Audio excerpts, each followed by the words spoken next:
నమస్తే, welcome to our channel. నేను సిరి. మొన్న బెంగళూరులో జరిగిన రేవ్ పార్టీ గురించి అందరికి తెలిసిందే. అందులో నటి హేమ అయితే తనకి టెస్ట్ చేస్తే పాజిటివ్ అని వచ్చింది. తను డ్రగ్స్ తీసుకున్నట్టయితే వెలువరించారు పోలీసులు. అయితే తనని 27న విచారణకి హాజరు కావాలని బెంగళూరు పోలీసులు ఆదేశించినా కూడా తనకి ఆరోగ్య పరిస్థితి బాగాలేదని చెప్పేసి ఎగ్గొట్టడం అయితే జరిగింది. అయితే మళ్ళీ ఇప్పుడు పోలీసులు ఆమెకి నోటీసులు పంపించారనమాట. జూన్ 1న విచారణకి హాజరు కావాలి అని చెప్పేసి అయితే అన్నారు. మరి జూన్ 1న విచారణకి తను హాజరవుతుందా లేదా అనేది మనకి వివరించడానికి మనతో పాటు ఉన్నారు ప్రముఖ సీనియర్ జర్నలిస్ట్ జగదేవ్ గారు. నమస్కారం సార్. సార్, ఇప్పుడు చూస్తున్నట్టయితే నటి హేమ గారు మొన్న బెంగళూరులో జరిగిన రేవ్ పార్టీలో తను దొరకడం జరిగింది. దొరికిన తర్వాత తను ఒక అందరినీ తప్పుదారి పట్టించేలాగా ఒక వీడియో కూడా తీసి, నేను మా ఫామ్ హౌస్ లోనే ఉన్నాను, ఇంకెక్కడికి వెళ్ళలేదు, నేను అసలు ఆ పార్టీలో లేను అని చెప్పడం జరిగింది. తీరా టెస్ట్ చేస్తే మాత్రం తనకి పాజిటివ్ వచ్చింది, తను అక్కడే ఉన్నారని తెలిసింది. అయితే ఇప్పుడు మొన్న 27న తను విచారణకు హాజరు కావాలని పోలీసులు ఆదేశించినా కూడా తను వెళ్ళలేదు. అండ్ మళ్ళీ ఇప్పుడు రెండోసారి ఆమెని విచారణకి రావాలని చెప్పేసి పోలీసులు అయితే విచారణ జరిపించాలని చెప్పేసి నోటీసులు అయితే పంపించడం జరిగింది. మరి ఇప్పుడు నటి హేమ గారు బెంగళూరుకి వెళ్ళి విచారణకి హాజరవుతారా అవ్వరా? హాజరవ్వాలంటే తను భయపడుతున్నారా?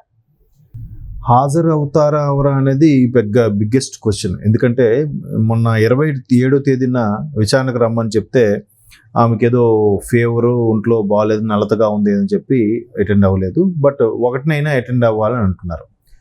ఇదిలా ఉంటే కన్నడ మీడియా ఒకవైపు దుమ్మెత్తిపోస్తుంది, కోడై కూస్తుంది. ఏమని? పోలీసులు విచక్షణారహితంగా కాకుండా ఒక విచక్షణతో ఒకవైపే మొగ్గు చూపేలాగా కొంతమందికి ఎక్కువగా డెడ్ ఎండ్ వరకు వెళ్ళి చేస్తున్నారు. నటి హేమ లాంటి వాళ్ళకి మాత్రం సరిగ్గా పట్టించుకోవట్లేదు అన్న విమర్శలు అయితే వినిపిస్తున్నాయి. కన్నడ మీడియా అంతా కోడై కూస్తుంది. మరోవైపు పోలీసులకు కూడా బాగా బెదిరింపులు కానీ ప్రెషర్ బాగా ఉంది అనే విధంగా కూడా కన్నడ మీడియా అంతా ఘోషిస్తుంది. అందులో భాగంగానే కన్నడ మీడియాలో కూడా ఇంకో వార్త ఏమొచ్చిందంట, ఏపీకి చెందిన కొంతమంది బడా నేతలు, కొంతమంది బడా లీడర్లు హేమాని జస్ట్ విచారించి వదిలేయాలి తప్ప అరెస్టు చేయొద్దు అనే విధంగా ప్రెజర్ తీసుకొస్తున్నారన్నట్టుగా వాళ్ళు వార్తలు రావడం, దాన్ని బేస్ చేసుకొని మన తెలుగు మీడియా కూడా దాన్ని మరి కొంచెంగా డీప్గా అనలైజ్ చేసి రాయడం కూడా జరుగుతుంది. ఎందుకు మీరు అన్నట్టు మొన్న హేమ గారు దొరికిన తర్వాత రేవ్ పార్టీకి సంబంధించి రకరకాల విషయాలు వెలుగులోకి వచ్చాయి. దాని ఎంట్రీకే 50 లక్షలు ఉండాలని, అమ్మాయిలు అబ్బాయిలు విచ్చలవిడిగా ప్రవర్తిస్తారని, వీటన్నిటిని ఒక ఎత్తు అయితే డ్రగ్స్ అనేది ఒక ఎత్తు. డ్రగ్స్ అనేది చాలా నేరం, చాలా దారుణమైన విషయం. అంటే ప్రతిది కూడా ఒకటి మన ట్యాబ్లెట్ వేసుకుంటే దానికి 10 రెట్లు 100 రెట్లు ఎక్కువగా హైపర్ యాక్టివ్గా పనిచేసే విధానాలు ఉంటాయి కొన్ని.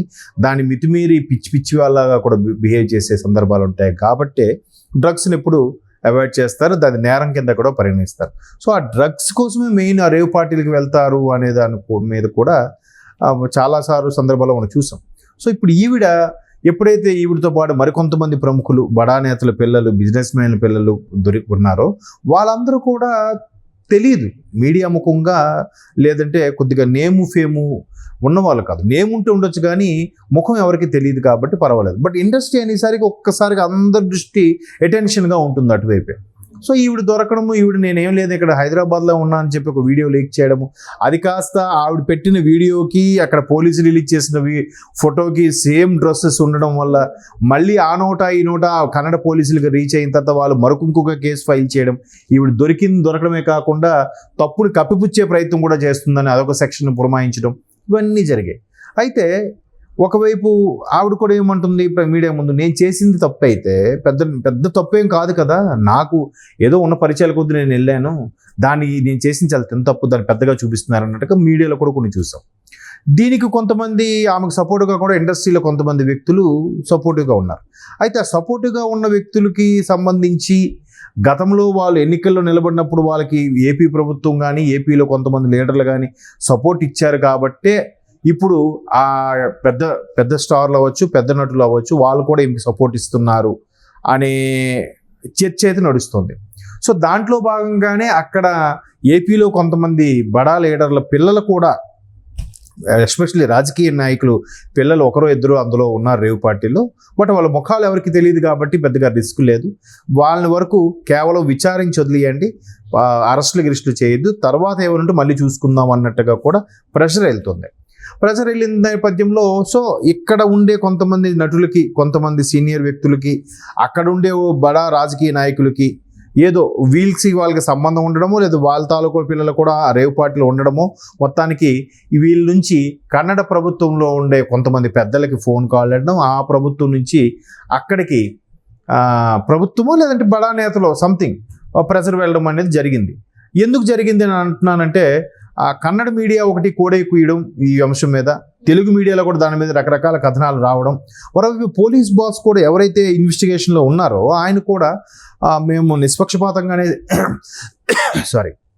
ఇన్వెస్టిగేషన్ నడిపిస్తున్నాం, కానీ మాకు ఇంకా ప్రెషర్ బాగా వస్తున్నాయి, దానివల్ల కొద్దిగా కొంచెం డిలే అయ్యే అవకాశం ఉంది, బట్ మేము ఎలాగైనా ఛేదిస్తాం అన్నట్టుగా చెప్పారు. ఇదిలా ఉంటే మరోవైపు రేవంత్ రెడ్డి గారు రేవ్ పార్టీకి జరిగిన 1 day 2 days తర్వాతే అసలు డ్రగ్స్ వ్యవహారంలో ఎవరెవరు ఉన్నా, మా సొంత పార్టీకి సంబంధించిన నాయకులు, మంత్రులు పిల్లలు ఎవరున్నా కానీ ఎవరిని వదలద్దు, తాట తీస్తామని చెప్పి కూడా రేవంత్ రెడ్డి గారు స్టేట్మెంట్ ఇచ్చారు. అంటే ఇక్కడ ప్రభుత్వానికి కానీ ఇక్కడ ఈ విషయానికి కానీ ఏమీ లింక్ లేదు అన్నట్టుగా ఒక తేటతెల్లమైంది. బట్ అక్కడ నుంచి ఈ ఆంధ్ర ప్రభుత్వం నుంచి కానీ ఎటువంటి ఇట్లాంటి స్టేట్మెంట్లు రాలేదు. మేబీ ఎందుకు రాలేదంటే ఎలక్షన్ హడావిడి, ప్రస్తుతానికి ఆపద్ధర్మంలో ఉన్నారు కాబట్టి 4వ తేదీ వరకు ఏం మాట్లాడకూడదని మాట్లాడలేదా, లేదంటే మరి ఇతర కారణాల వల్ల మాట్లాడలేదు. సో ఇప్పుడు బలం చేకూరేలా ఏమనిపిస్తుంది, ఏపీలో ఉండే కొంతమంది బడా నేతలు, బడా లీడర్లు అక్కడ పోలీసులు వాళ్ళకి ప్రెజర్ చేస్తున్నారు. అందుకే నటి హేమకి ఈ విధంగా చర్చకి కావాలి, విచారణ వరకే నీవు డ్రాగ్ చేస్తుంది. రేపు 27 మొన్న వెళ్ళలేదు, ఏదో సాకు చెప్పి ఊరుకున్నారు. 1వ తేదీని రమ్మన్నారు. 1వ తేదీకి వెళ్ళరాని తెలియదు. వెళ్తే ఒక బాధ, వెళ్ళకపోతే ఒక బాధ. వెళ్తే అవన్నీ ఆల్రెడీ మీరు అన్నట్టు పాజిటివ్ వచ్చిందని కూడా వాట్సాప్లో చూసాం. పాజిటివ్ వచ్చింది కూడా ఖచ్చితంగా రిమాండ్లోకి తీసుకుంటారు. రిమాండ్లోకి తీసుకున్న 24 hours కోర్టులో సబ్మిట్ చేసే అవకాశాలు ఉన్నాయి. దాని మీద మళ్ళీ శిక్ష పడవచ్చు, ఇంకేదైనా జరగచ్చు. సో అలా కాకుండా డ్రాగ్ చేస్తే, గతంలో కవిత గారు కూడా ఇలాగే డ్రాగ్ చేశారు, మీకు ఐడియా ఉందో లేదు, 2023 మార్చి నుంచి డ్రాగ్ చేస్తే మొన్న కదా అరెస్ట్ చేశారు. సో అట్లా కూడా ఈవిడ డ్రాగ్ చేస్తే ఒకేసారి తీవ్రతరమై, అప్పుడు ఏదైతే ఢిల్లీ నుంచి ఫ్లైట్లో వచ్చి అరెస్ట్ చేసి తీసుకెళ్లారో, ఇక్కడ కూడా బెంగళూరు నుంచి కానీ లేదా కన్నడ నుంచి వచ్చి ఎవరిని తీసుకెళ్తారా అనేది తెలియదు ఎలా ఉంటుందని. బట్ మొత్తానికి నటి హేమ వ్యవహారం చూస్తే ఇక్కడ ఇండస్ట్రీలో కొంతమంది, ఇప్పుడు మంచు విష్ణు గారు కూడా వస్తే, మంచు విష్ణు గారు కావచ్చు, కరాటే కళ్యాణి కావచ్చు, కళ్యాణి గారికి వీళ్ళకి ఒక విధంగా కోల్డ్ వార్ నడుస్తుందని అనుకోవచ్చు.